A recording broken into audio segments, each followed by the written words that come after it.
Bueno, entonces esta mañana, Andrés, me tuve que poner una vez más el barbijo. Pensábamos en una conversación con Andrés hace unos días de que venimos pensando que el barbijo obviamente es un tapaboca, pero el tapaboca es un tapapalabras. Entonces, si podemos pensar una ecuación o una manera de pensar en algo que vaya más allá de ponerse una tela, pensamos que es un instrumento que puede generar silencios. Y con eso podemos invertir algún sentido inicial negativo que podamos tener sobre el barbijo. Porque generar silencios puede ser, también siguiendo a lo que Sandra viene desarrollando de la investigación en torno al silencio, toda una actitud que nos puede vincular con el vacío y con muchas otras acciones de las experiencias proyectuales del diseño y la arquitectura. A mí me parece interesante, Seba, porque la verdad es que el barbijo es algo, el tapaboca, es algo que se incorporó, digamos, desde hace muy poco en nuestras vidas, ¿no? De no existir en nuestras vidas a tenerlo ahora como un elemento casi indispensable con del que no podemos prescindir, es decir, cómo ha cambiado su categoría de ser absolutamente relevante para nosotros a ser imprescindible en nuestras vidas, ¿no? Y entonces esto que decimos de generar silencios empieza a tener como un sentido más profundo. Claro, exacto. Es ir un poquito más allá. Fíjate, por ejemplo, en la foto de las personas que había recién, también cambia la fisonomía urbana.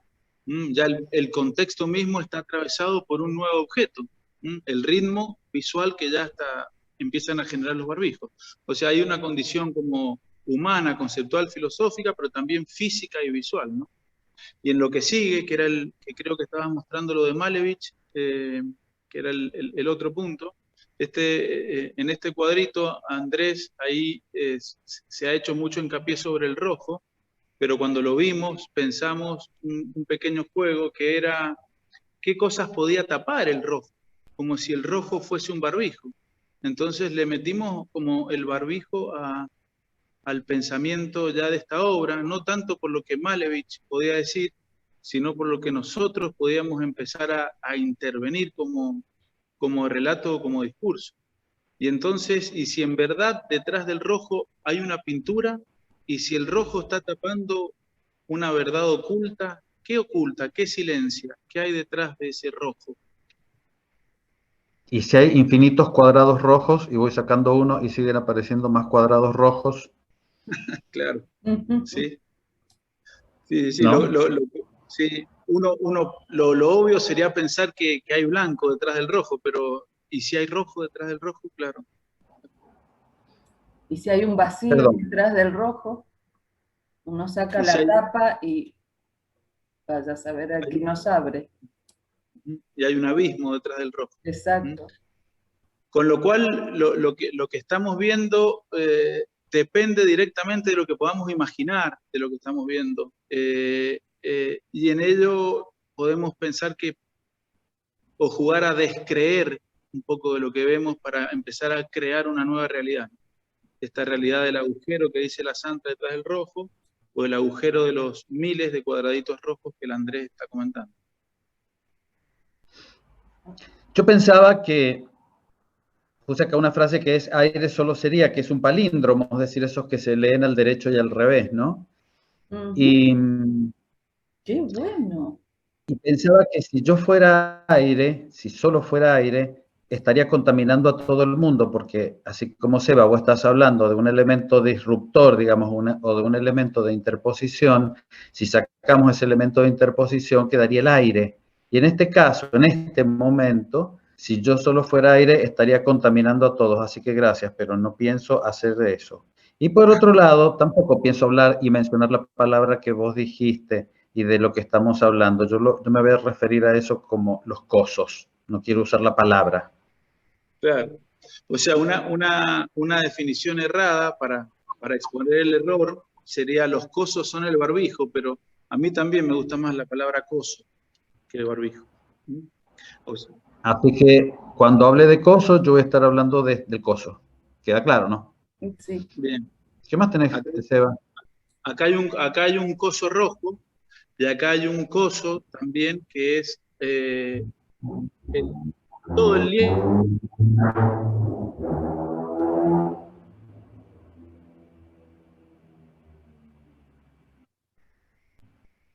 Te has Un coso frisado, Seba. en la pintura. Espera que Pensábamos, sí, no sé si solo a mí, pero fue como que quedaste Se frisado. cortó un ratito. Te cortó Sí, un poquito sí, a se vos, cortó. Seba. Y no, bueno, no, sí. no se ¿Ahora se escucha escucha? nada, Seba, de lo que dijiste de este, no se escuchó nada. Ujú. ¿Ahora se escucha? Sí, Sí. ahora sí. Sí. Perfecto. Digo que acá hay un cambio de escala del coso, un cambio de escala del barbijo. Recién lo presentamos como un cuadrado rojo, ahora lo presentamos como un barbijo tela, ¿no? Toda una tela cambiada de escala, una tela rajada por donde se puede respirar o, siguiendo lo que decía el Andrés, por donde podría pasar un poco el aire. Con lo cual, todos los efectos del discurso de Lucio Fontana, de ir más allá de la tela o de hacer de la raja lo que antes era la pintura. Hay un espacio que empieza a aparecer acá, entre lo que está detrás de la tela.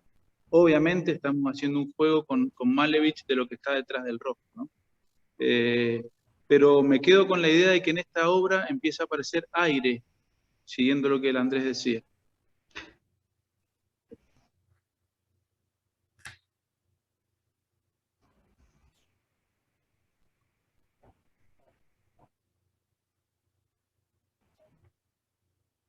Y si la acción de agujerear la tela es una reacción en pos de ver lo que hay detrás de la tela, ¿qué hay detrás de la tela? ¿Qué oculta el lienzo blanco? Yo me pregunto,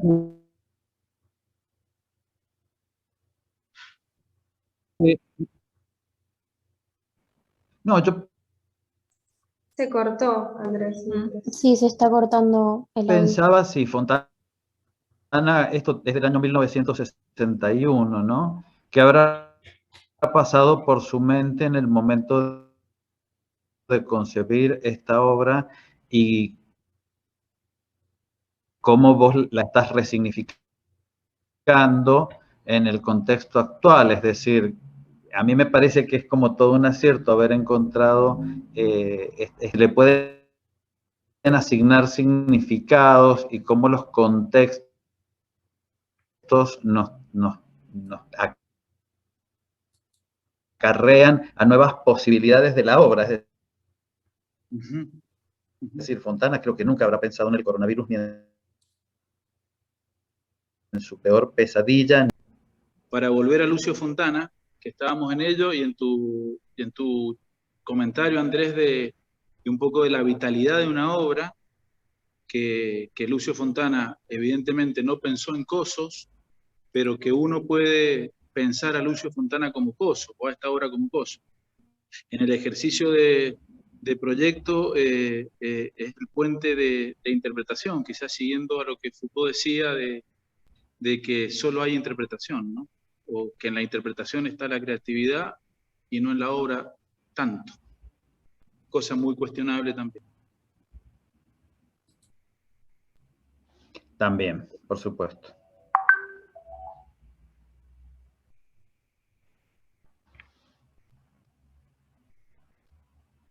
Y acá, siguiendo con el juego de la escala, el barbijo va creciendo, ¿no? Era un plano rojo, después era un lienzo, y ahora es toda una gran tela que cubre un edificio, las instalaciones de Cristo, también miradas con este registro, ¿no? Todo un objeto tapado, que por más que esté tapado, expresa su fisonomía, ¿no? Porque la tela sigue la piel precisa del edificio, muy precisa, y dibuja su forma. Casi que podría ser como un croquis de la silueta, viéndolo desde lejos, ¿no? Pero en el mismo sentido que lo anterior, hay un ocultamiento, hay un interior oculto, hay un detrás. Y si la arquitectura, al ser tapada en su totalidad, pierde su condición de tal, ya que no puede ser atravesada, no puede ser habitada, un objeto tapado, en este caso, un objeto vestido como un cuerpo humano, mejor dicho, un objeto revestido. Ujú.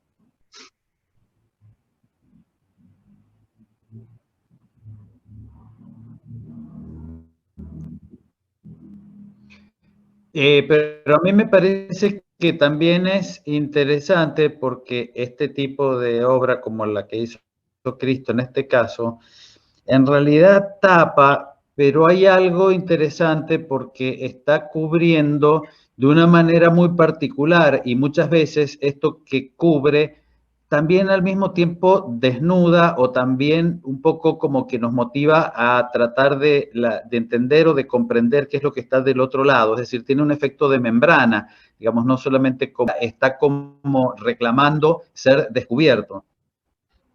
Seguimos. Vamos a la otra entonces. Salíamos de Cristo objeto y vamos a ver qué nos depara la próxima. Nos depara un barbijo en el paisaje, un macrobarbijo, un elemento que divide dos zonas que son la misma. Qué curioso y qué distinto a lo de recién. Porque recién había una tela que protegía un edificio, es decir, una tela que separaba un interior de un exterior, y ahora hay una tela que separa dos exteriores. Es una posición de proyecto, entiendo, disruptiva porque no es tan clara como la separación interior-exterior. ¿Cómo podemos pensar eso?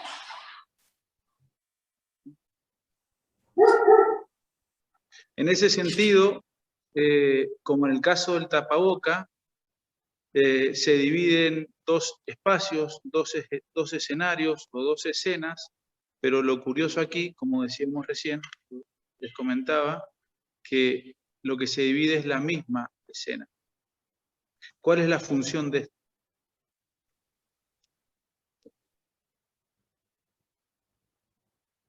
Cristo o el barbijo en la inmensidad.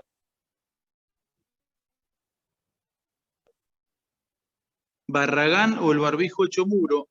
Y resulta que le preguntan una vez a Barragán qué era el misterio, y porque había cuando recibió el Pritzker, como seguramente estamos todos atentos y memoriosos a ese discurso memorable de Barragán, donde habló de palabras como embrujo, encantamiento, belleza, etc. Le preguntaron misterio, le preguntaron qué era para él el misterio. Y Barragán dijo, el misterio es cuando una copa de un árbol se asoma detrás de un muro. Esa es la definición de misterio. Obviamente pensé en todo lo que estamos compartiendo en este momento, en lo que es la sutileza en la arquitectura, ¿no? Y en lo que se oculta y en todo lo que venimos trabajando en relación al coso. Sería lo que se oculta detrás de un coso. ¿Y qué hace la canilla en primer plano, adelante, abajo? Y acá nos encontramos un poco con lo que el Emilio había expuesto hace minutos, Andrés, cuando vos estabas en conexión, que leyó una serie de definiciones sobre el silencio. Y esta es una historia de John Cage, que lo que hizo John Cage era apasionado de la cultura oriental, lo hemos estudiado mucho en las investigaciones de arquitectura y música, es uno de los referentes que tenemos realmente. Hago un párrafo de más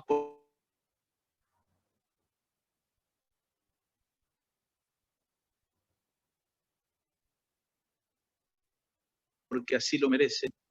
Estudió Zen y después de tener una experiencia en Oriente, cuando vuelve, quiere escuchar el silencio. Y hay mucha información sobre la gran búsqueda de John Cage en torno al silencio. Y un día dijo, voy a escuchar el silencio, voy a armar una caja donde no entre ningún sonido de nada y voy a escuchar la nada. Así que armó esta mega caja anecoica con un nivel de control del sonido total o brutal, y se metió adentro.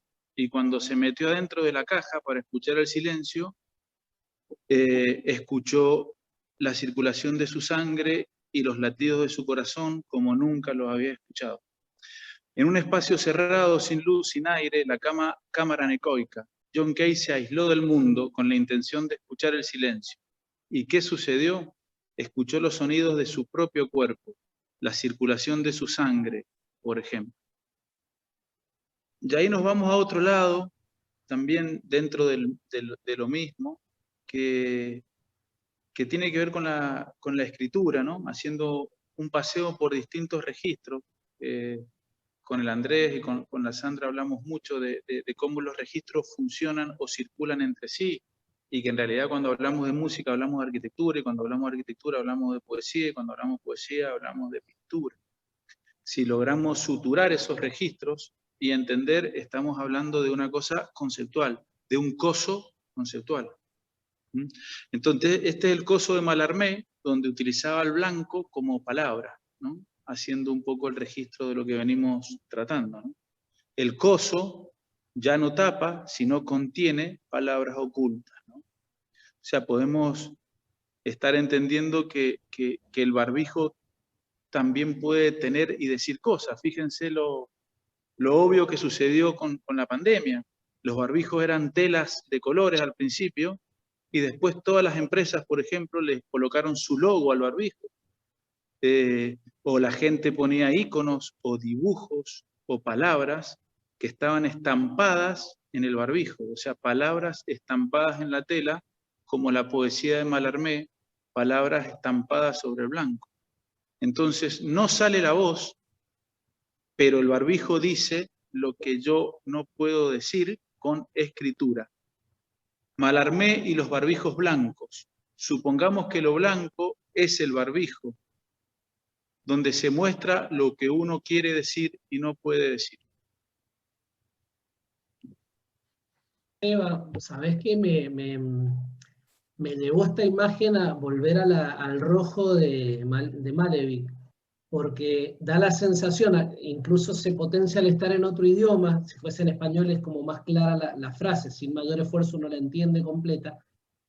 Parece como si fuese que el blanco está por sobre el texto, y a modo de raspadita, si uno empieza a raspar, aparecerían las palabras ocultas del blanco, como que el texto está recortado y solapado con blanco, y podría ir describiendo el resto del texto para que aparezca un texto tradicional autoprotegido, digamos. Parece que hay ahí un solape, interesante. Sí. Sí, ese entrecruce. O también puede pensarse que está todo raspado y eso es lo que quedó. Claro, claro. También, sí.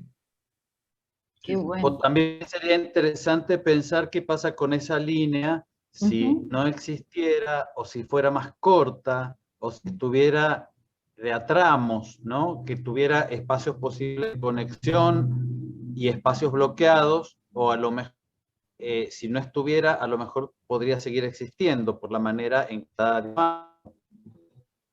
Sí, claro. Claro, podría existir sin ser expresada como tal, como ausencia, ¿no? Volviendo a lo que estamos tratando.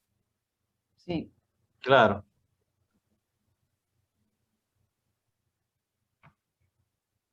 ¿Qué dice en francés? Un coup de llama Un golpe de dados no suprimirá el azar. Qué bueno, qué bueno.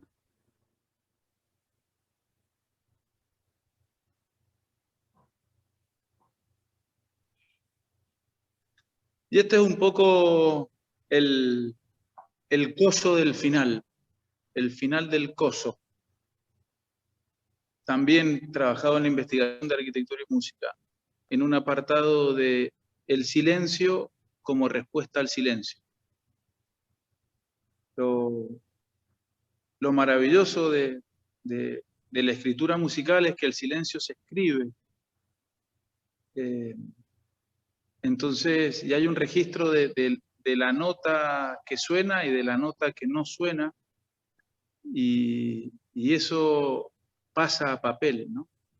En la tarea del arquitecto o de la arquitectura, lo que lo que solemos hacer con gran obviedad es hablar del tratamiento del vacío, ¿no? Cómo escribimos con el vacío. Pero el rigor en la música nos tendría que empujar a pensar más en arquitectura, ¿no? El rigor de escribir el silencio matemáticamente y con un abecedario del silencio, con un abecedario del manejo del tiempo y del espacio. La escritura del silencio como respuesta al silencio. Si el barbijo acalla, tapa, silencia, en respuesta al silencio aparece la escritura del silencio. Aquí notas quieren hablar. Y otros signos piden callar. Y otros signos piden callar. Claro, sí, sí, sí.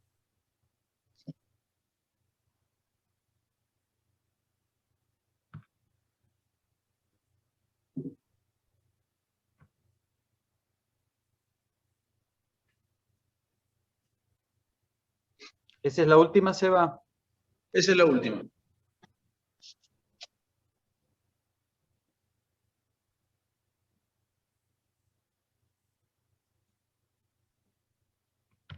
Momento de misterio. Bueno, vamos con otra mirada posible sobre el coso, ¿no? Yo recién dije que no quería nombrarlo al coso. Lo que estamos jugando un poco con Seba acá es cómo se puede mirar o abordar desde distintos lugares un hecho, como en este caso los cosos, y cuánto se puede decir de esto que supuestamente está hecho para silenciar o para bloquear o para ocultar, y sin embargo es mucho lo que se puede decir, ¿no?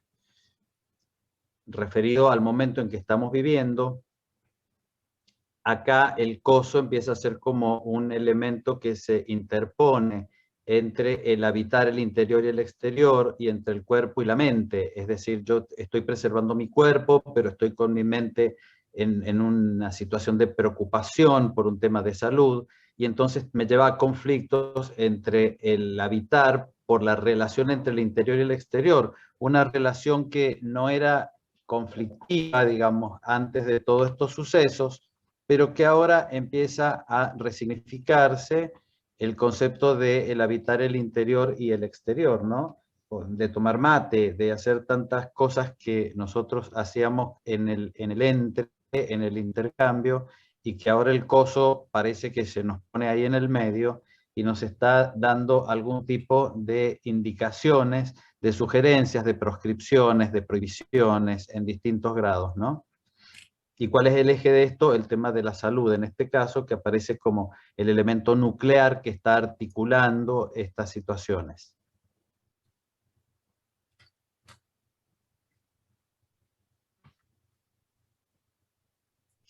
Acá, como tampoco quiero nombrar mucho, el tema yo he separado el tema del coro, ahí en un coro que están todos con las bocas tapadas, todos los integrantes del coro están con las bocas tapadas, menos uno que está con un instrumento, pero que como tiene la boca ocupada con el instrumento, le hemos silenciado el instrumento, como si fuera un coso también. Y hablamos acá ahora del problema que surge a raíz del coso respecto de las densidades. ¿Por qué? Porque ahora tenemos miedo a veces del abigarramiento, o buscamos su opuesto, que es la dispersión. También tenemos miedo a la soledad del encierro, pero también tenemos miedo a la compañía. Entonces, digamos, un fenómeno que sucede, que nos funciona como un elemento de bloqueo, como un borde entre nosotros y el exterior, empieza a hacernos dudar y nos genera ciertos temores a los opuestos, es decir, tanto al abigarramiento como a la dispersión, tanto a la soledad como a la compañía.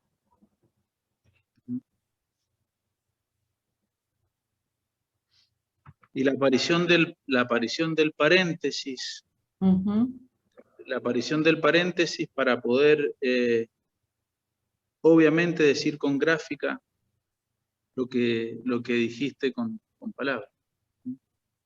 El sentido del paréntesis en esta graficación, digamos, que si sacamos el paréntesis, ¿qué pasaría con las cruces, ¿no?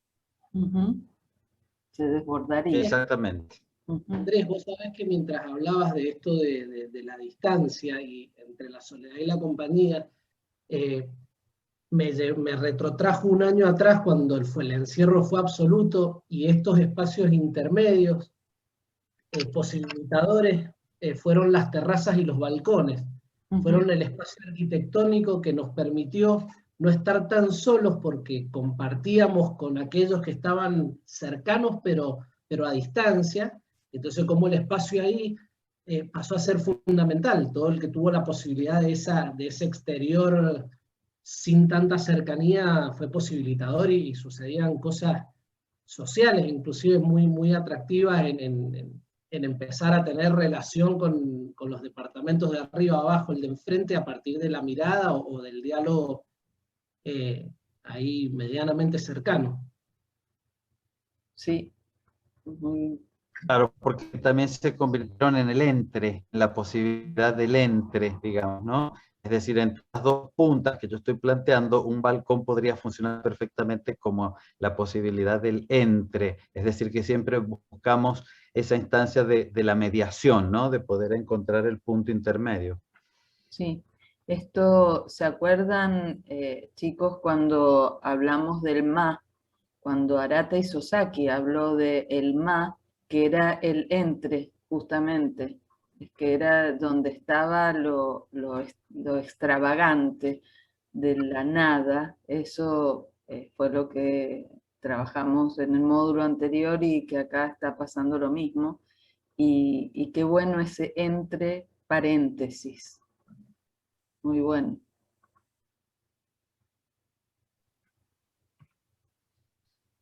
También nos genera disrupciones, porque en definitiva, con todo esto que está pasando de la pandemia, para nosotros lo que entra o sale de la boca son LED, ¿no? Son incisiones sobre las palabras y sobre los gestos, son guillotinas de las palabras, del aire, del otro.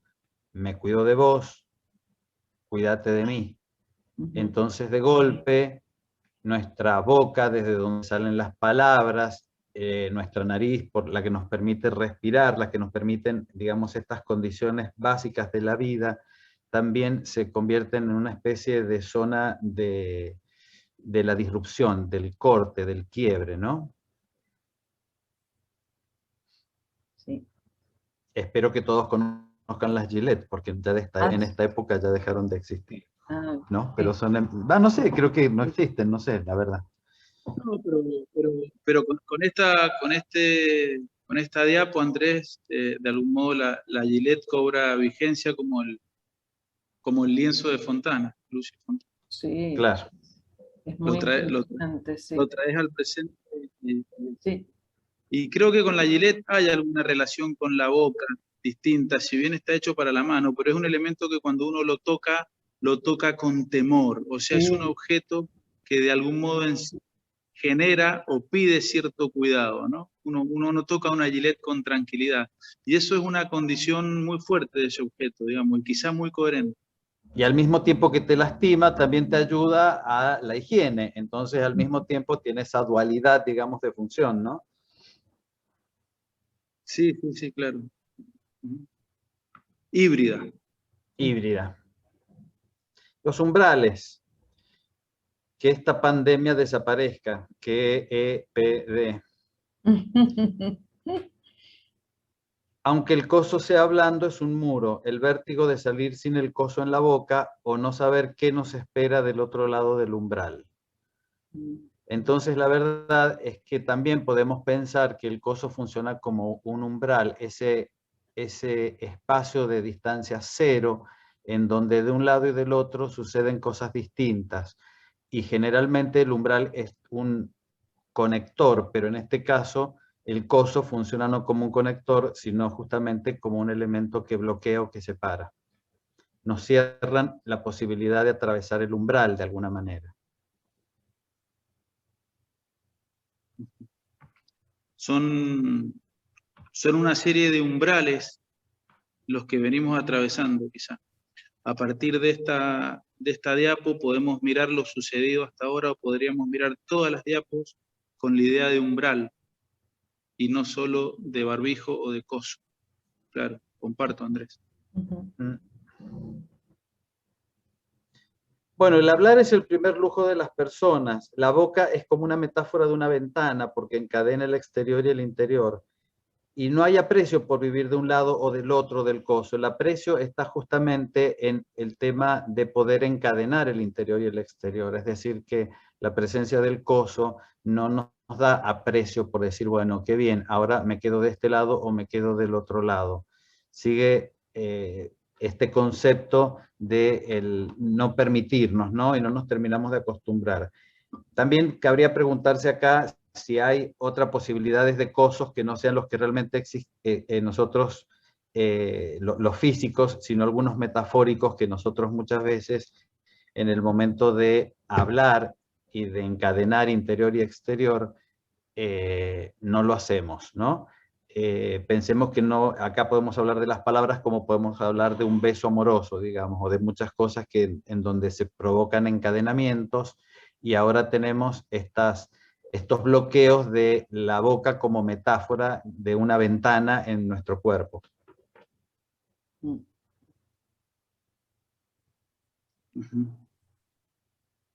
El sentido metafórico, literal o metafórico del barbijo o coso.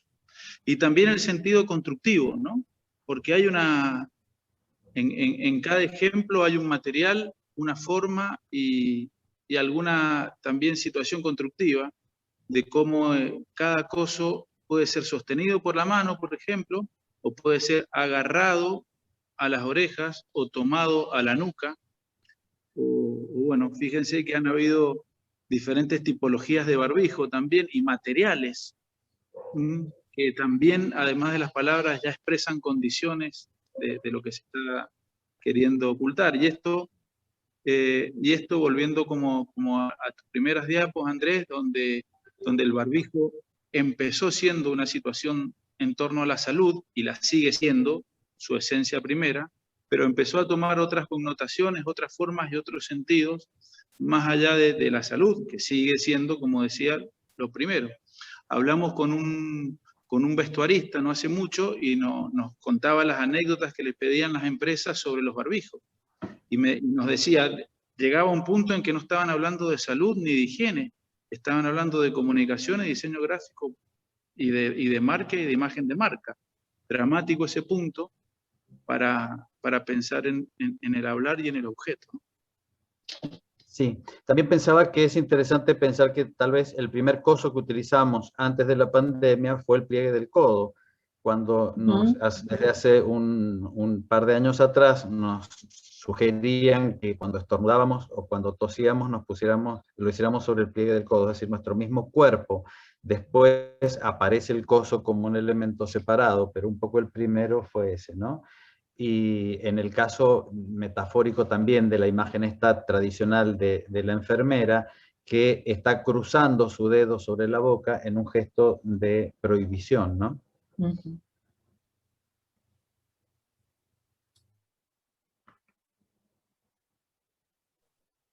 Bueno, esto nos pasa porque de alguna manera vivimos en una Babel, es decir, en estos conglomerados donde pasan muchas cosas, donde hay mucho por ir, ¿no? Entonces, acá yo he representado 4 líneas de metro, la línea J, que va del jabón a las juntadas, y que ahora son 2 cosas que tenemos que tener muy en cuenta, tanto el jabón como las juntadas, la línea M, que va de la mascarilla a las manos limpias, la línea S, que va de los síntomas a la salud, y la línea B, que va del virus a la vacuna. Bueno, esta nueva Babel que tenemos nosotros ahora con el tema de la pandemia es causa y consecuencia de nuevas prácticas sociales, es decir, se generan, nos motiva a crear nuevo tipo de prácticas sociales. También a determinar límites y a caracterizar modos, usos, no usos, estilos. Esto un poco lo que decía Sebastián también recién, de cómo puede ser la mirada, de que el coso se ha convertido ahora en un elemento que tiene más que ver con la comunicación o con el marketing empresario que con el tema de la salud en determinados momentos. Y el coso especifica nuestros temores, ¿no? Elegimos por qué cómo movernos por esas estaciones en donde tenemos que tratar de dar cumplimiento a todo lo que nos ayude a preservarnos, para poder seguir habitando en estas Babilonias. Profe, ¿y el negro? Y el negro es la línea, bueno, es que esto tiene una historia, se los voy a contar. En esta charla interveníamos originariamente personas, y la J, la M, la S y la B tienen que ver con los nombres de los que participamos de la charla. La línea verde es la de Sebastián, obviamente, la J es la de Josefina, la M es la de Marcela, y la B es la de Virginia, y la negra es la A, la de Andrés, porque si ustedes se fijan, las estaciones todas empiezan con la misma inicial, y es la mía. Así que eso se los dejo para que ustedes elijan de la línea A lo que quieran dentro de la Gran Babel. ¿Mm? ¿Qué podría ser?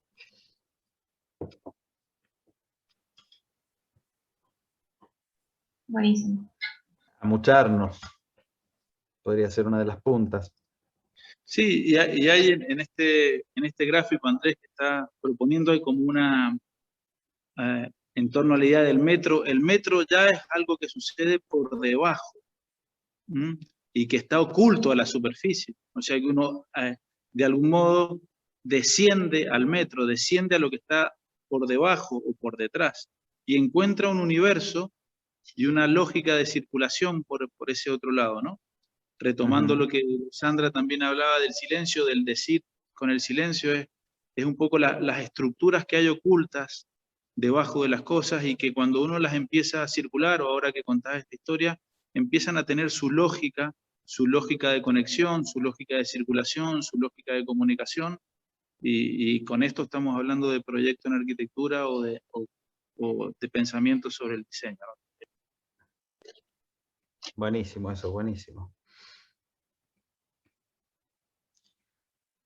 En definitiva, los cosos son veladuras porque ocultan lo que estaba permitido. De alguna manera son ocultamiento simbólico de palabras y de expresiones. A veces no sabemos si la otra persona está riendo o no. A veces no sabemos quién es la persona que está del otro lado. No sé si a ustedes les pasa, pero a mí sí, que por ahí te saluda a alguien y uno no lo termina de reconocer por este ocultamiento. Entonces se sobrecarga la privacidad, digamos, ¿no? Es como que se vuelve más privado nuestra posibilidad de conexión con el otro. También disminuye la nitidez de quien se expresa, porque escuchamos peor las palabras, porque no vemos sus gestos, y también hay una acentuación del deseo, porque es como decir en un momento, sacate el coso, porque la verdad es que ya como que a veces nos llega como a cansar un poco, sobre todo cuando por algún motivo tenemos que utilizarlo dentro de nuestra casa, porque viene alguien o qué sé yo. Bueno, es como, tengo deseos de que ya no usar más el coso sobre mí. También se da una paradoja, los objetos que nos visten nos desnudan. Yo creo que se podría hacer no sé si un estudio, digamos, pero una reflexión por lo menos sobre por qué elegimos los cosos, ciertos cosos, y descartamos otros, ¿no? Hay algunas personas que prefieren los cosos que son muy como sanitarios, otros que los prefieren muy a la moda, otros que los prefieren por la seguridad, otros que los prefieren por ser versátiles. Entonces, o porque están en armonía con el resto de su indumentaria. Entonces, la verdad es que, como todos los objetos que nos visten, paradójicamente nos desnudan.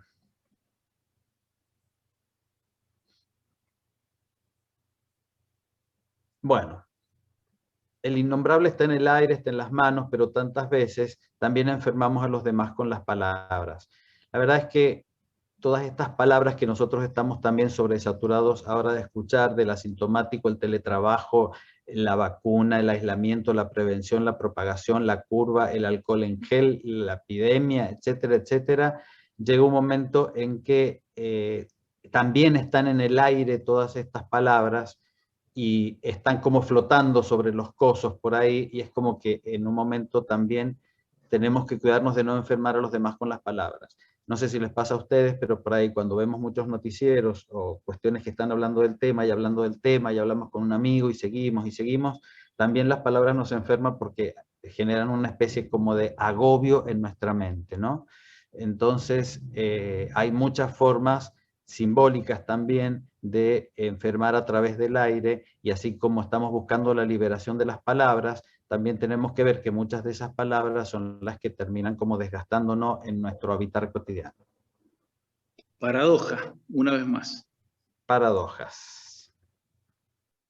El concepto de umbral. Nos pareció un tema interesante el tema de los umbrales, porque creemos que tienen mucha potencialidad en sí mismo, que son muy interesantes para conceptualizar, para poder hablar acerca del umbral, y que es como un espacio del que mucho no se dice. Entonces, yo voy a compartir ahora una presentación para charlar un poquito referido entonces al tema de los umbrales. Nosotros sabemos que están trabajando en espacios contemplativos, y seguramente esos espacios en los que están trabajando deben tener algún tipo de umbral. Entonces vamos a hacer una especie de foco y de zoom y vamos a hablar sobre esta temática en particular. Bueno, vamos a hablar entonces de los umbrales, que en principio lo vamos a definir de una manera rara porque es estar justamente entre el todo y la nada. Creo que recién con Iván hizo un comentario que a mí, yo le dije el tema de los balcones, que me parecía interesante porque era el concepto de entre. Sandra también lo mencionó, así que de alguna manera empezaron a aparecer involuntariamente de esto, o no, de esto que queríamos hablar en particular, ¿no? Estar en un umbral es estar entre el todo, porque justamente es un espacio que enlaza, y al mismo tiempo es no estar en ningún lugar en particular. Entonces por eso lo denominamos de esta manera. Curiosamente, el concepto umbral, cuando uno busca rápidamente la etimología, o hasta aún pensándola, uno piensa que viene del latín de la palabra umbra, que es sombra, porque las cosas que son, que tienen esta palabra, tienen que ver con la sombra, y uno perfectamente podría pensar que viene de ahí, pero sin embargo no. Sin embargo, la palabra umbral viene del latín liminaris, que significa inicio, como cuando al comienzo de un libro están las palabras preliminares, ¿no? Y que fue sufriendo una evolución, como pasa con casi todos los términos que derivan del latín, donde empieza a aparecer como limnar, como lumnar, como lumrar, y eso terminó siendo umbral, y finalmente entonces parece ser, según algunos autores como Pascual Rodríguez, que tienen que ver básicamente con que el umbral viene o hace referencia al inicio, es el lugar por donde uno ingresa.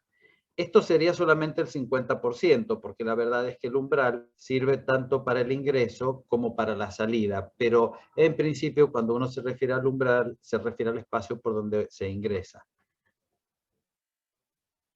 Entonces, acá viene el tema que había surgido espontáneamente, o no tanto, como les decía, que es el tema del entre, que es un tema que toma mucho Edgar Morin, que desde una filosofía contemporánea que se refiere al pensamiento complejo, hace básicamente su planteo, para decirlo en dos palabras, es un desplazamiento de los nodos del conocimiento a los espacios entre ellos. Es decir, la filosofía o los campos del conocimiento normalmente se detienen en los nodos, es decir, bueno, este campo del conocimiento, este tema, este abordaje, etcétera, y lo van como fragmentando. Y Edgar Morin propone un pensamiento complejo, donde dice, bueno, ya es hora de dejar de pensar en los nodos, tratando de separarlos y de marcar las diferencias entre unos y otros, y empecemos a pensar en los entre, es decir, en los espacios que vinculan esos nodos del conocimiento.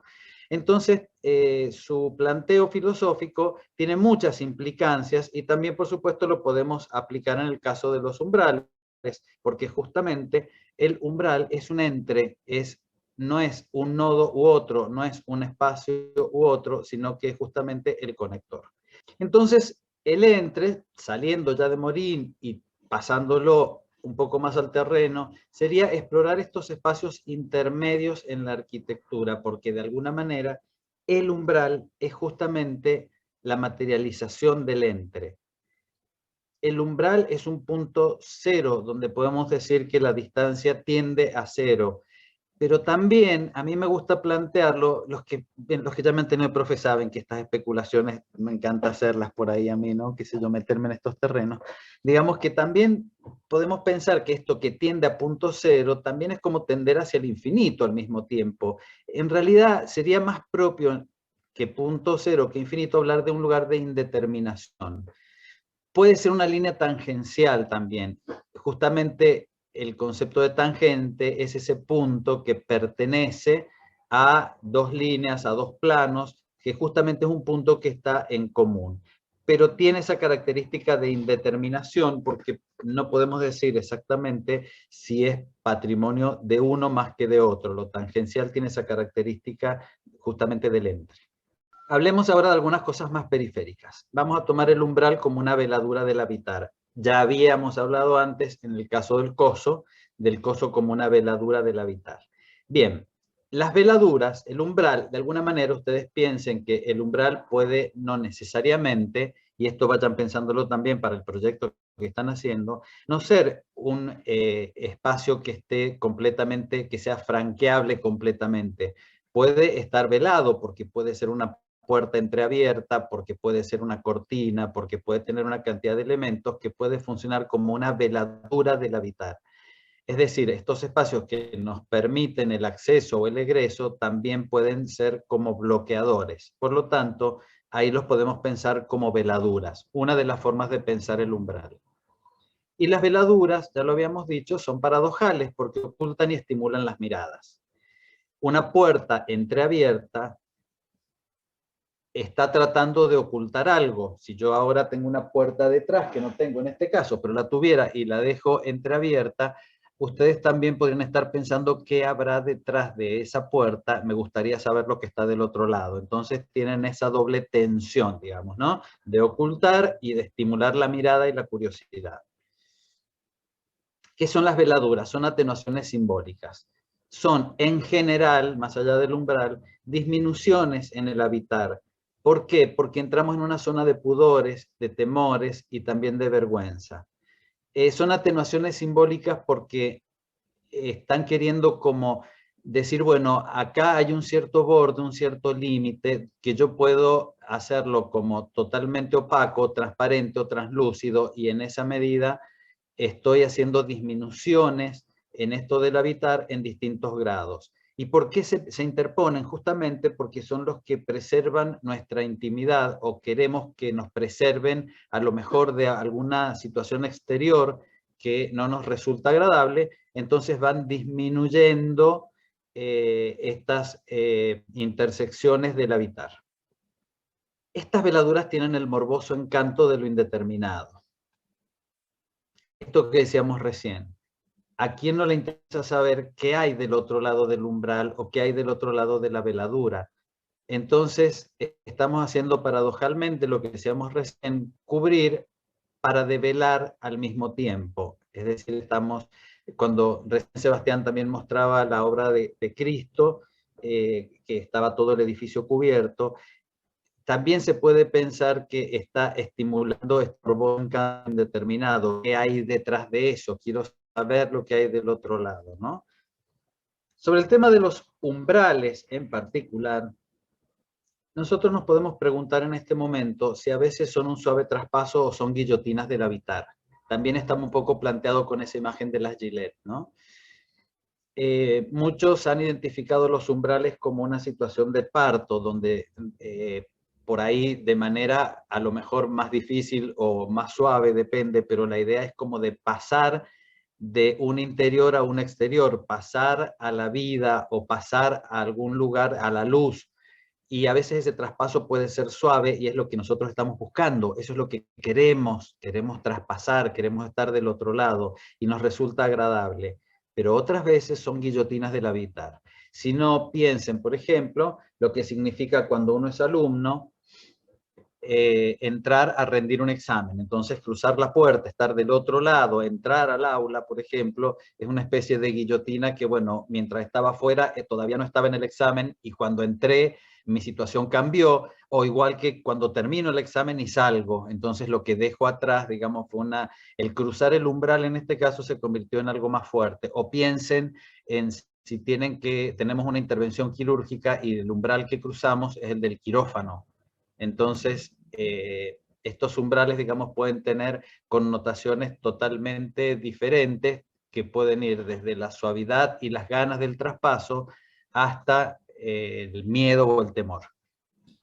Y a veces demoramos el traspaso del umbral, porque fíjense que justamente sobre esto que estás diciendo, que me viene bien porque estamos hablando que estos umbrales pueden ser reales o imaginarios.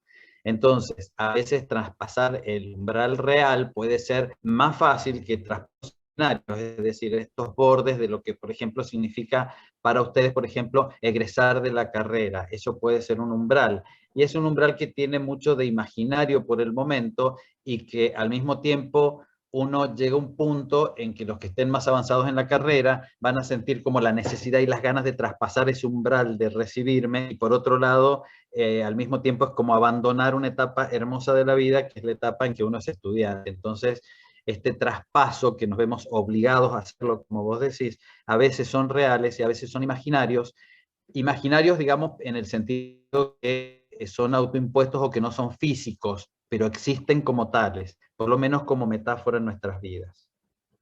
También nosotros muchas veces nos ponemos umbrales imaginarios, podemos pensar las palabras, de esto hablamos recién. ¿Cuántas veces decir o al revés?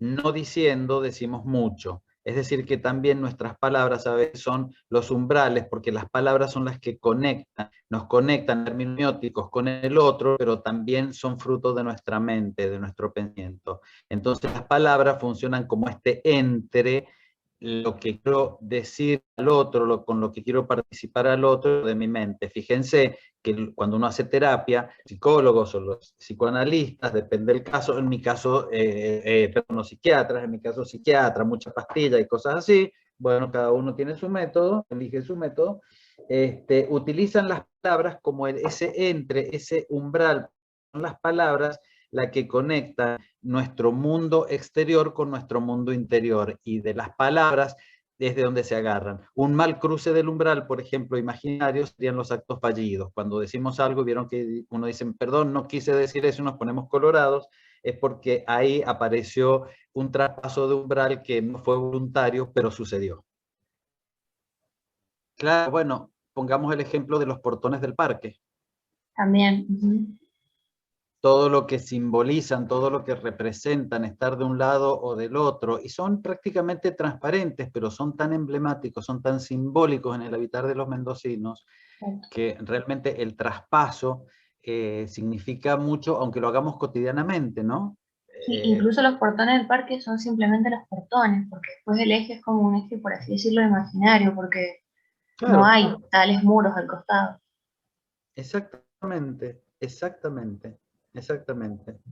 Ahí me encanta porque tiene que ver con todo esto, lo vamos a ir planteando, entonces me encanta que se les estén disparando estas ideas porque vamos bien, quiere decir que vamos bien entonces. Bueno, el tema sería que me gustaría también que vayan pensando respecto del espacio que están trabajando ustedes, que empezaron en el módulo anterior, este tema del umbral, que todo esto que vamos diciendo, ustedes vayan pensando, tengan en mente el trabajo que están haciendo, ¿no?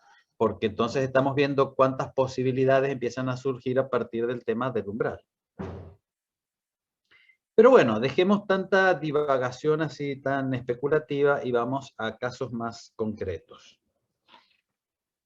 Tenemos por un lado las puertas como umbrales, que podría ser el más emblemático, el más característico. Cuando hablamos de umbrales pensamos inmediatamente, o lo primero que se nos ocurre pensar son puertas. Las puertas de alguna manera significan la bienvenida y el adiós, porque muchas veces uno piensa las puertas solamente en el 50%, como que es el lugar de la bienvenida. También es el lugar del adiós. Cuando uno se va a vivir a otro lado, se muda, cuando decide dejar a su familia, cuando terminan las vacaciones, ¿cuántas veces cerramos una puerta y ese cierre de la puerta, ese adiós, digamos, es tal vez más fuerte que el de la bienvenida? Estos umbrales, las puertas, son la conexión con el mundo. Este es el valor que tienen, porque la verdad es que justamente hay quien define que una vivienda es justamente el entre el habitar o la artificialidad que tiene por ahí la arquitectura construida y la naturaleza. Entonces, si tomamos la vivienda como esa interfaz entre lo construido y lo natural, digamos, o lo artificial y lo natural, la puerta significa justo el límite de conexión entre ambos. Entonces, la verdad es que su valor intrínseco es muy fuerte.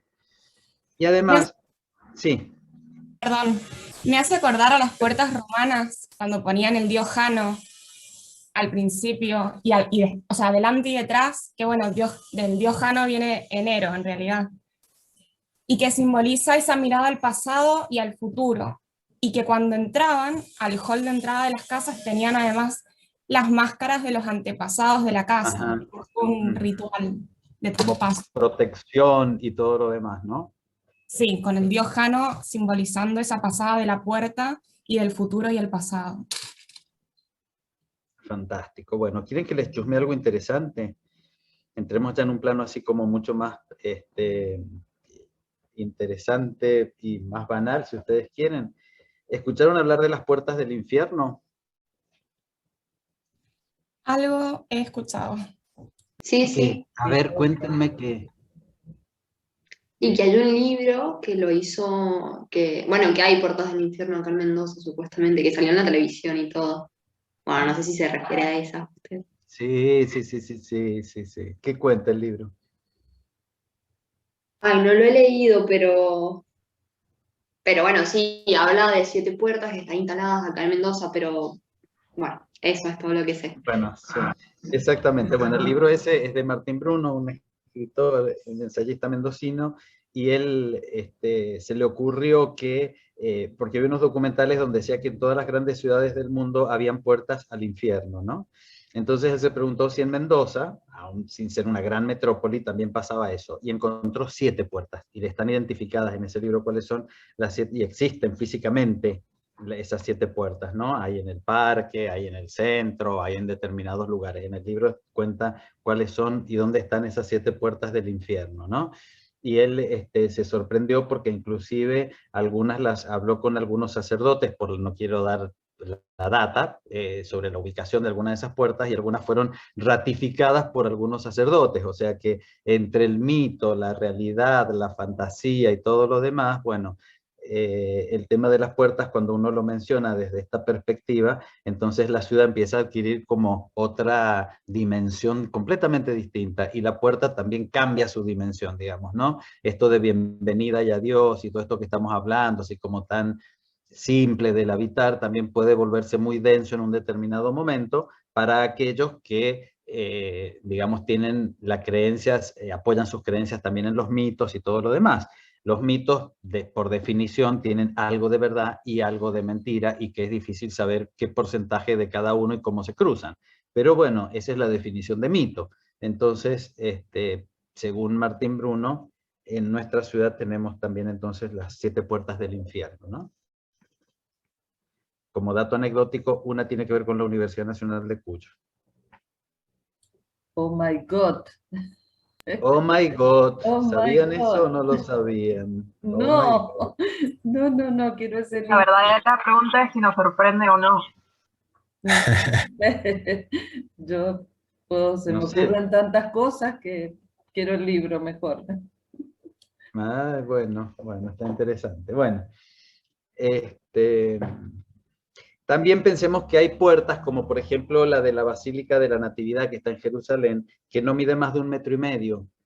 Entonces también la puerta esa está hecha así a propósito para el tema de la reverencia, así como hablaban recién de las puertas romanas, digamos, las puertas pueden tomar mucho en su dimensión física y simbólica, pueden expresar mucho. Entonces, por ejemplo, las de la Basílica de la Natividad es baja, más baja que el tamaño promedio de una persona, para que al ingresar uno tenga que hacer, digamos, el gesto de ofrenda y de reverencia que merece para los creyentes, digamos, el tema de entrar o de cruzar la puerta al lugar donde nació Jesucristo. Entonces, también la puerta ahí es un indicador de una situación determinada, ¿no? Y seamos morbosos. Algún día cruzaremos nuestra última puerta. ¿Saldremos de ella hechos cenizas? será nuestra última puerta.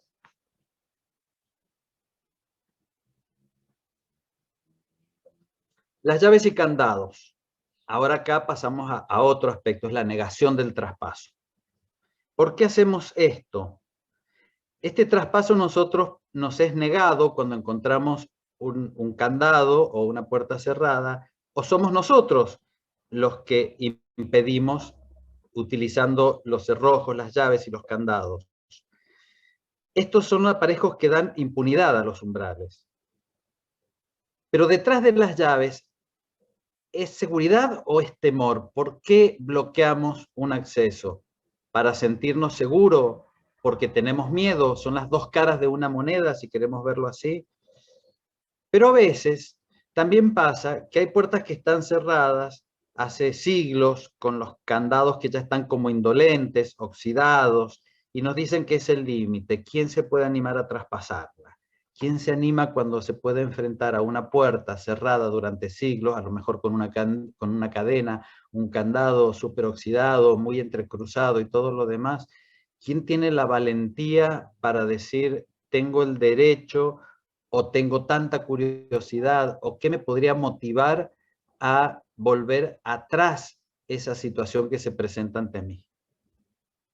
Cuando yo era chico en mi escuela había una campana, cosa que después se sustituyó por los timbres, ¿no? El sonido nos indicaba que podíamos salir al recreo o cuando terminaba el recreo que era hora de volver al aula. A mí me gustaría tener una campana en mi casa, porque la campana, el sonido de la campana es el indicador de que se habilita el cruce del umbral, ¿no? Y en el caso de la escuela, esos umbrales eran el umbral para la tarea, para la clase, o el umbral para la diversión. Entonces era como dos momentos muy distintos. También el sonido de la campana no se puede comparar con el de un timbre, porque si bien funcionalmente pueden tener el mismo objetivo, simbólicamente es muy distinto el sonido de la campana que el sonido de un timbre. El sonido de la campana, de hecho, parece que viene desde el cielo, parece que es un llamado desde el cielo, ¿no? También la iglesia que está a 3 cuadras de mi casa, también todavía hace sonar las campanas para invitar a los feligreses a los ritos de la misa. Y viene de cientos y cientos de años este aviso, digamos, que se da a través de la campana, ¿no? Pero me gustaría tener una campana en mi casa, no tengo, me gustaría tener alguna. Lo voy a pensar, no tengo mucha posibilidad, pero me gustaría.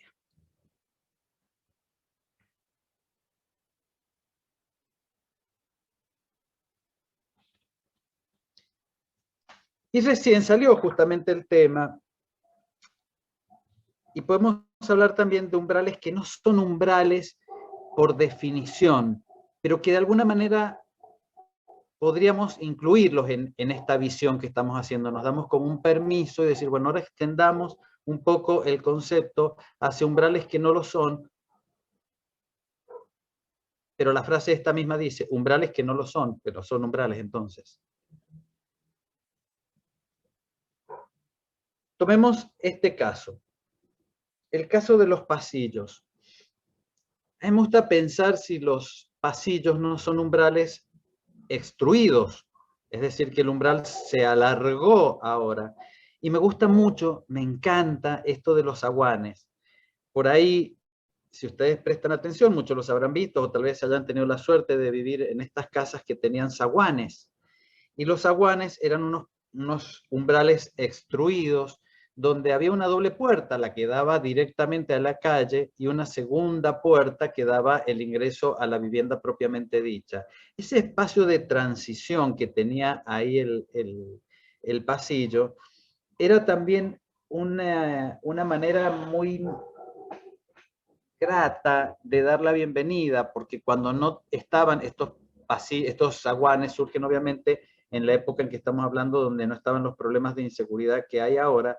Entonces las casas tenían abierta la puerta permanentemente de calle, y el zaguán estaba siempre como para darnos la posibilidad de acceder, como una especie de intermediación. Entonces, los zaguanes me parecen una hermosa metáfora, digamos, de un umbral extruido, alargado, ¿no?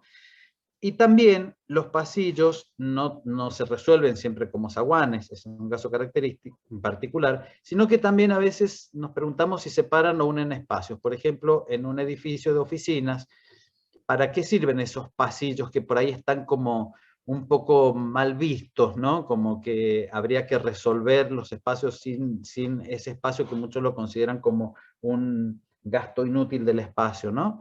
Pero sirven al mismo tiempo, siempre en esta dualidad del umbral, como separación o como unión del espacio. Nos juntamos en el pasillo, me cruzo con alguien en el pasillo, o al mismo tiempo, si no quiero ver a la otra persona o no tengo ganas de charlar, paso del umbral al otro espacio y entonces de esa manera sirve como una separación.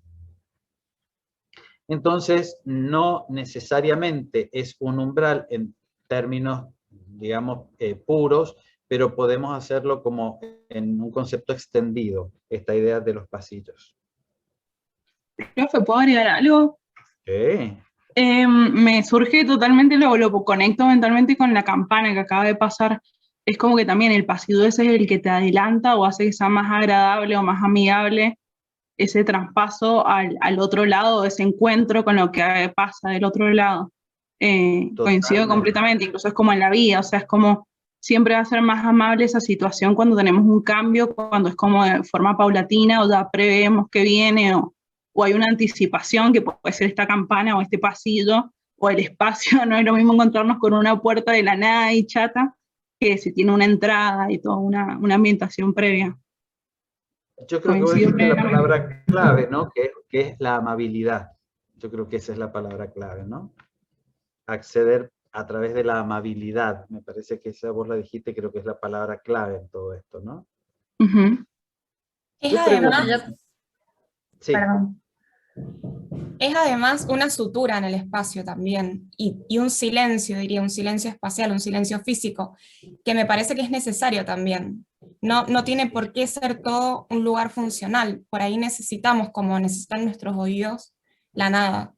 Y eso me parece que los pasillos, y bueno, un poco los halls y todos los espacios así de transición lo simbolizan un poco. Sí, yo estaba por decir también un poco de eso, como la necesidad de la arquitectura o de los espacios o de todo, de la vida en general, de como de esos silencios, de esas pausas y de esos vacíos, que a su vez son parte y que por ahí uno cuando proyecta arquitectura o cuando hace algo, uno no proyecta el vacío, sino que piensa en el lleno. Y lo importante que es en la vida de las personas como estos espacios de silencio, como dijo Iki, como de pausa. Me parece que terminan siendo como los espacios importantes o los espacios, es como complementarios e importantes. Sí, totalmente. Yo, bueno, obviamente las casas, en el caso de las viviendas, porque por ahí los edificios tienen su hall y todo lo demás, ¿no? Pero las casas ya no lo tienen habitualmente, salvo a lo mejor una pequeña, un hall muy pequeño o algo por el estilo, pero que tiene ya una funcionalidad más determinada, ¿no? Es como este zaguán que es como así, bien indeterminado. ¿Y dónde fueron a parar estos zaguanes, estas cosas, no? Bueno. También es fruto de la realidad, evidentemente, porque las situaciones que vivimos ahora de inseguridad, imagínense que sería una locura tener esto abierto donde se puede meter gente, sería impensable. Pero bueno, fue de alguna manera una pérdida y habría que ver cómo se puede mantener un poco esto donde no hay nada, ¿no? Porque a veces cuando las casas que tienen como un acceso, un hall, tiene la función de decir, bueno, acá puedo colgar las cosas, puedo dejar, pero en cambio estos zaguanes no tenían ninguna función particular, estaban absolutamente vacíos de equipamiento, ¿no? Bien, estos lugares tenían su razón de ser, digamos, ¿no? Esto es lo interesante. No fueron fruto del azar, tenían una razón de ser. Vamos a otra interpretación del umbral, la galería. ¿Por qué? Porque la galería es un nexo entre el interior y el exterior, también es una zona de indeterminación. ¿Qué nos dan las galerías? Bueno, Nos dan moderación y hospitalidad. Yo me voy a tomar un atrevimiento total y voy a decir que a lo mejor el pabellón de Mies, el pabellón de Barcelona, no es más que un pequeño laberinto de galerías. Y con esto no estoy quitándole renombre, sino todo lo contrario, ¿no? Digo, de esta indeterminación del adentro y el afuera, del interior y del exterior. Son moderadores y son hospitalarios, porque a quien no le gusta estar en este lugar, que justamente también es una especie de umbral entre el afuera y el adentro, bajo otra tipología, pero podríamos pensarlo también como otra posibilidad.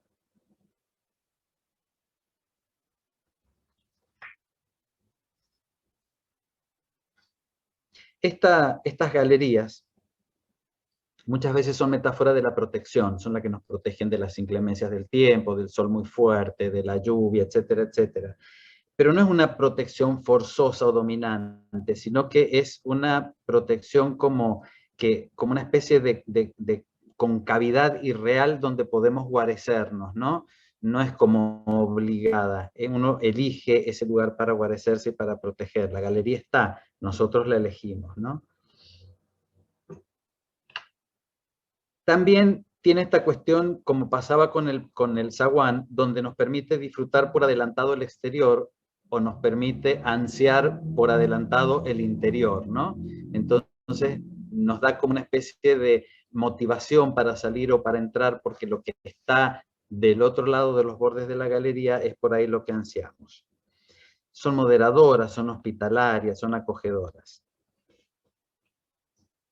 Este umbral, si la consideramos como un umbral, sí tiene presencia y nos permite disfrutarla, a diferencia por ahí de cuando hablábamos de las puertas, donde tenían mucha menos materialidad y por lo tanto hablar de disfrutar el umbral de una puerta parece ser una cosa que no tiene mucho sentido. En cambio en una galería la cosa se pone distinta, ¿no? Sí, y es una simbología entre el atreverse y el no atreverse, es como una representación espacial de este sentimiento que tenemos muchísimas veces. A ver por qué, sí. Porque transita, es como que no está ni adentro ni está afuera, está como en la cornisa. Por eso recién cuando se habló de los balcones también, digamos, podríamos analógicamente vincularlos a este concepto de la galería, ¿no? Exactamente, sí. Las ventanas. Las ventanas técnicamente no tienen un umbral, pero las ventanas, en este caso sería el umbral como conexión, ¿no? Son los espacios por los que se cuela el mundo y la primera necesidad del habitar. Porque si tratamos como de caminar hacia atrás en el tiempo, cuando los hombres primitivos vivían en cavernas o se guarecían en cavernas, una caverna yo creo que no se puede llamar un espacio habitable por ahí en el sentido que podemos concebir nosotros ahora en nuestros lugares donde habitamos, si no tienen ventanas. Lo único que tenía la caverna era la posibilidad de entrar a un espacio oscuro y todo lo demás, pero inconexo, salvo por la misma entrada. En cambio, la ventana es como la primera necesidad, es como una especie de lujo que nos da el habitar, ¿no? Ahora bien,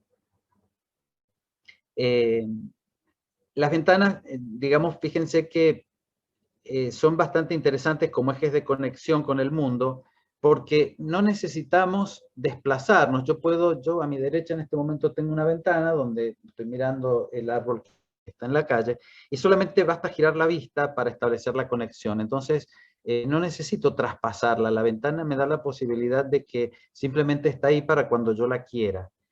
Y no importa en este sentido su tamaño, ni siquiera si el vidrio está partido o si no tiene marco, no importa, porque estuvieron, digamos, presentes desde el primer albergue humano, y eso fue lo que cambió ese concepto, como les decía yo, de cueva a vivienda.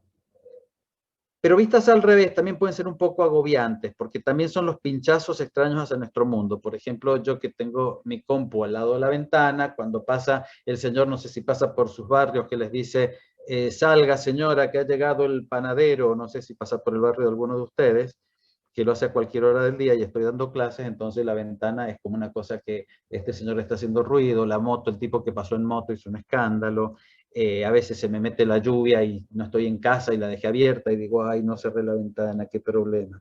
Entonces, también por ahí cuando están sucias nos recuerdan que tengo que limpiarla, que no puede ser que tenga el vidrio tan sucio. Entonces, bueno, así, digamos, tiene su parte buena y su parte mala, como todo, ¿no?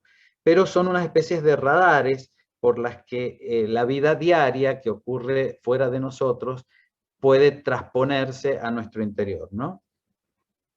También por las ventanas entra la luz, y también por las ventanas podemos ver las estrellas en la noche. También por las ventanas pueden entrar el ruido que nos acompaña cuando dormimos, así como hablamos del ruido que me molesta del de la moto que pasó como loco, también por ahí los ruidos de la noche pueden ser los que me ayudan a conciliar el sueño. También las ventanas nos pueden dar vértigo, si es una ventana que está ubicada en un edificio muy alto y miro por la ventana, puede ser generadora de vértigo. Y también tienen una especie de hermandad rara con las puertas frente a los jardines, ¿no? Hay algunas que se denominan puertas-ventanas, es decir, que también tienen una zona de indefinición entre ellas. Podrían ser pensadas como umbrales a menor escala. No cumplen con la función de permitir el paso, como serían las puertas, pero es válido esto de permitir el paso solo si consideramos nuestro cuerpo físico, porque las ventanas también son el lugar por donde se nos cuelan las almas y nuestros pensamientos.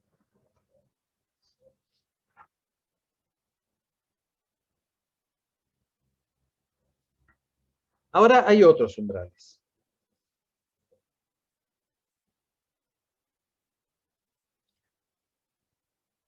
Un umbral puede ser el arco de una cancha de fútbol o de cualquier otro deporte que se practique con arcos o como el aro de básquet, etcétera, también puede ser pensado como un umbral. Los umbrales también pueden ser pensados, los aleros pueden ser pensados como umbrales. Alguien ya lo mencionó, por eso les dije que les iba disparando las ideas esto de los arcos, las cuestiones conmemorativas también, que están en el punto 7. Los arcos, fíjense que son muy característicos, no sé si son, yo lo he visto en varios lugares, pero en nuestro país es típico, cuando uno va por la ruta y va llegando a una ciudad, un arco, que muchas veces son de dudosas características estéticas y constructivas, y también la gráfica muchas veces suele ser como una cuestión medio terrible, pero es muy característico que se utilicen arcos como pórticos porque simbolizan cruzar el umbral de llegada. Yo puse en este caso, hablamos de los portones del parque, también está el arco desaguadero, ¿no? ¿Quién no tiene la sensación de que está dejando atrás Mendoza o que llegó a su provincia el momento en que cruza el arco desaguadero, aunque en realidad técnicamente lo que marca el límite es el río, pero para nosotros pasa por debajo del arco lo que nos marca la diferencia entre estar en Mendoza o salir de la provincia. Hay umbrales mucho más extraños, mucho más simbólicos, como podrían ser el de un confesionario, por ejemplo, que a veces se cierra, a veces se abre, a veces es pequeño y minúsculo, donde no nos permiten ver las caras, y esto tiene una cuestión bastante inquietante para los que por ahí alguna vez nos hemos confesado, ¿no? Es un acto difícil, no sabemos con quién estamos hablando, nos pone en una situación bastante complicada. También están estas digamos, sucesiones de pórticos, muy utilizados en el barroco sobre todo, donde se va viendo esa especie de proyección al infinito de los umbrales, ¿no? Donde no hablamos de un umbral, sino que justamente el chiste arquitectónico consiste en hacer visible la secuencialidad de los umbrales, ¿no? Esa perspectiva de cruzar un umbral tras otro umbral, tras otro umbral.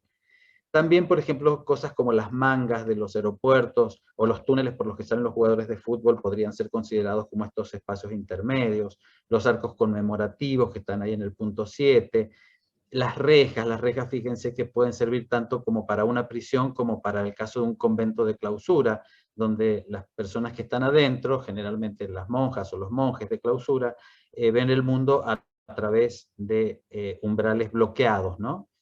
Un caso particular de las puertas como umbrales es la puerta giratoria.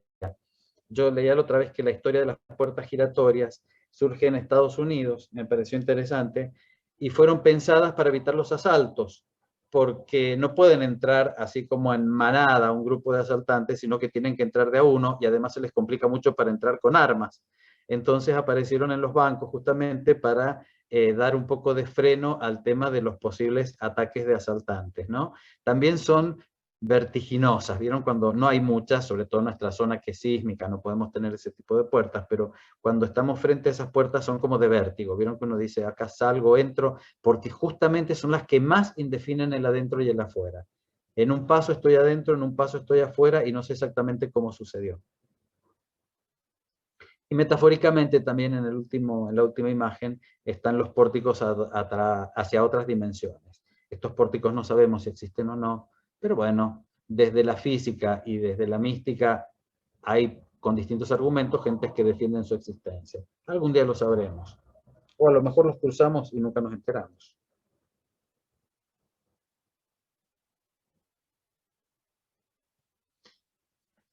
El umbral también es un término interesante porque se vincula con los umbrales perceptuales, y nosotros acá también hablamos de miradas fenomenológicas, entonces hablar de los umbrales perceptuales es otra acepción posible del umbral.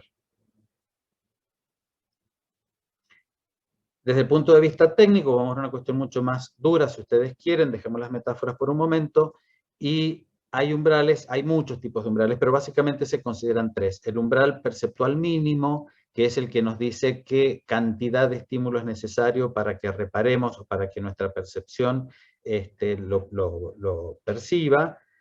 El umbral máximo, que sería el contrario, es decir, cuál es el umbral en donde ya la saturación hace que no pueda percibirlo más, y el umbral diferencial, que es el que me dice qué cantidad necesito para darme cuenta que pasé de uno a otro. Por ejemplo, cuando un color verde se transforma en azul. Entonces, bueno, esa cantidad de medidas se lo llama umbral diferencial.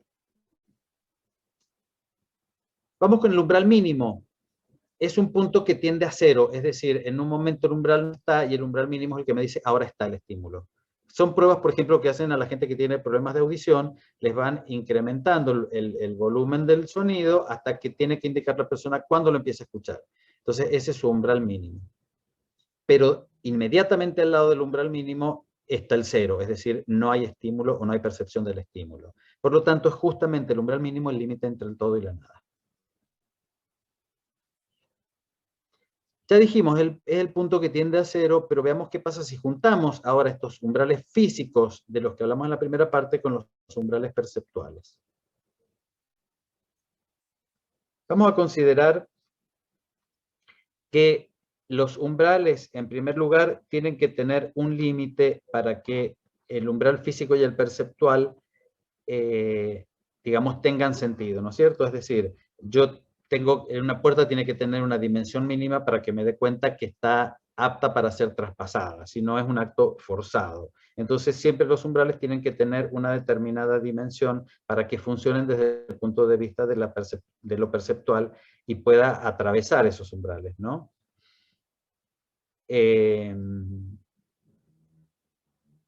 Atravesar el umbral también tiene que ver con el estado de las personas. Pensemos nosotros que, por ejemplo, nos puede cambiar el estado de ánimo cruzar un umbral determinado. Podemos decir, bueno, qué suerte que llegué a mi casa, o sea, tengo todo un día tan cansador, tan agobiante, que cruzar el umbral de nuestra casa puede decir, bueno, llegué al refugio. Y también puede ser al revés, puede ser que mi casa sea tan un infierno en sí mismo, que justamente se ve que el cruce de la puerta del infierno. Entonces, también los umbrales alteran el estado de las personas. Piensen en sus proyectos.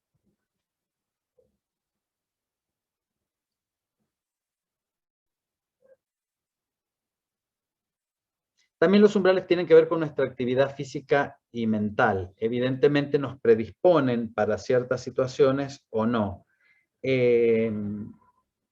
Por ejemplo, puede ser que yo cruce el umbral y al llegar a mi casa y haya olor a una comida y me predispone porque me da hambre, me dan ganas de comer, o puede ser que haya un estímulo sonoro que me genera, me divierte o me molesta, entonces voy a hacer que me vaya de ese lugar o que permanezca. Entonces, bueno, las actividades físicas y mentales están influidas por el traspaso de umbrales. También los umbrales hay que tener en cuenta que tienen cosas a favor y cosas en contra. Por ejemplo, lo que hablábamos recién. Yo puedo llegar a un lugar que esté tan saturado, cruzar el umbral, que esté tan saturado de olor a comida, que diga, no quiero salir de acá porque voy a quedar lleno de olor a comida, porque me molesta muchísimo el ruido. Es decir, que cruzar el umbral también puede tener sus cosas buenas y malas. Así como hablábamos de que pueden dar la bienvenida o podemos salir de ahí. Y también de alguna manera son los que marcan límites. Es decir, el umbral en definitiva es una de las formas de marcar un límite dentro de lo que sería el espacio habitable.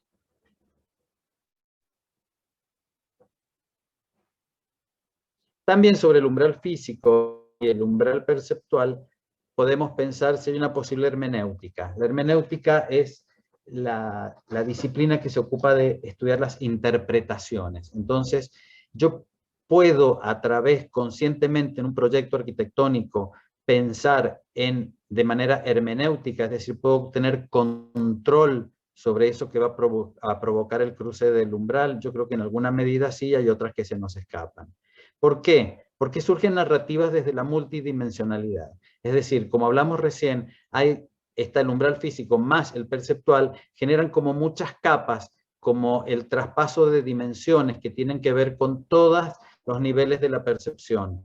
Puede ser que me influyan porque cambia el momento del crepúsculo, porque cambia la hora del día, porque es la primera vez que lo cruzo, porque tiene tantas narrativas que se pueden cruzar. Mi primer umbral de mi casa nueva, el dejar atrás, todo el físico que tiene también involucrado, que generan como capas que le van dando multidimensionalidad al tema de la mezcla del umbral físico con el perceptual. En realidad, la multidimensionalidad de los umbrales pueden dotar a un proyecto de arquitectura de humanidad o pueden quitarle humanidad, ¿no? Entonces, son válvulas de escape a la racionalidad fría del proyecto moderno. El proyecto moderno lo puede considerar solamente como el lugar necesario para colocar, para hacer un traspaso. Pero yo lo puedo pensar de maneras metafóricas, analógicas, poéticas, y entonces entro ahí en otras dimensiones. Por hacer sobre esto, ¿no?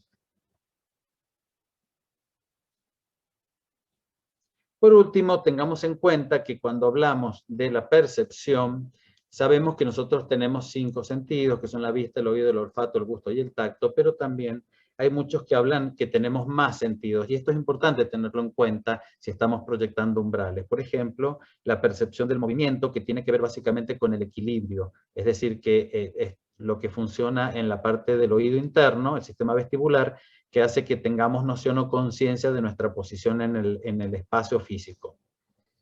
También está la propiocepción, que es el que nos informa de la posición relativa de las partes del cuerpo para saber la dirección y el rango, por ejemplo, que tiene que ver con la coordinación, cosas como con la coordinación del cuerpo, ¿no? Por ejemplo, para aplaudir, por decir algo, ¿no? Entonces, bueno, el propioceptivo, el sentido que nos permite tomar conciencia.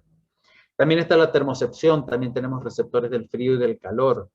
También está la nocicepción, que tiene que ver con el dolor fisiológico, es decir, tenemos receptores en la piel, en las articulaciones y en los huesos, y también en los órganos del cuerpo. Entonces tiene una función que es decirnos que estamos frente a una situación de peligro, nos duele esto, algo nos está queriendo decir, tengo que cuidar. Y también la interocepción, que nos permite lo que está sucediendo en el interior de nuestro propio cuerpo. Cada órgano del cuerpo tiene la capacidad de sentirse a sí mismo. Y por último, uno que está en discusión es el de la orientación, que algunas personas parece que lo tienen, que todos lo tenemos, pero algunos más desarrollados que otros. Hay gente que uno se queda en cualquier parte de una ciudad desconocida y se orienta de que el centro está para algún lado o está para el otro, que tenemos que ir para acá o para allá, y hay gente que se pierde a 2 cuadras de su casa. Entonces es un sentido que está en discusión.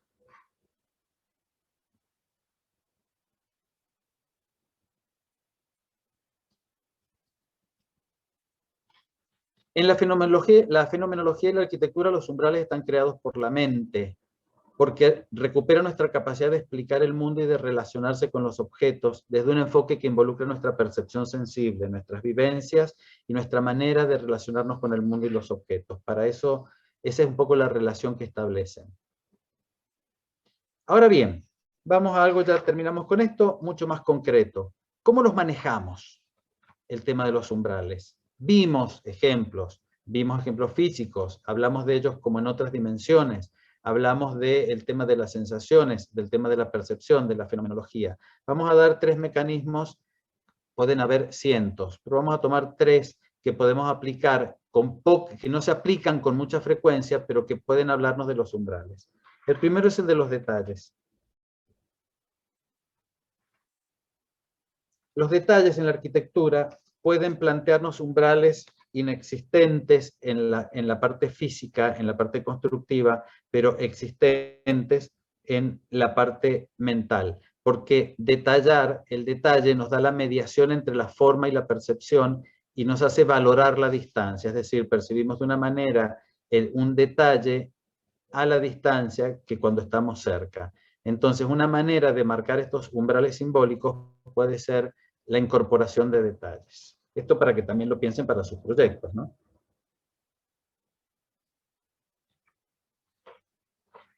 Otra manera de marcar los umbrales puede ser la indeterminación.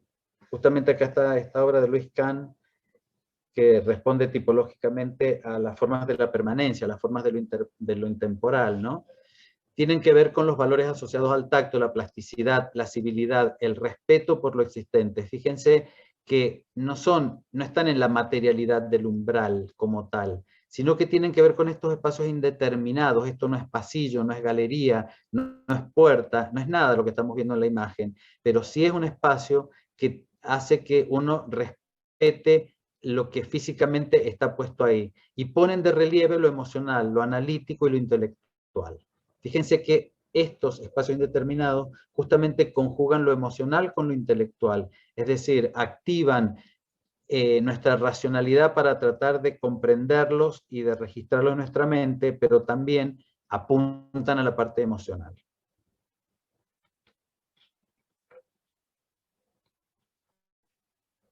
También se puede generar umbrales de una manera metafórica a través de la ausencia, justamente no de la presencia. Yo esta imagen la coloqué porque acá hay ausencia de color, salvo esa cúpula, por ahí alguna puerta medio que se ve del color de la madera o azul, todas las paredes son blancas. Entonces la ausencia también es una forma de generar asociaciones emotivas con la materia y pueden ser percepciones conscientes o inconscientes. Es decir, que también la falta de la materialidad nos da la posibilidad de crear umbrales.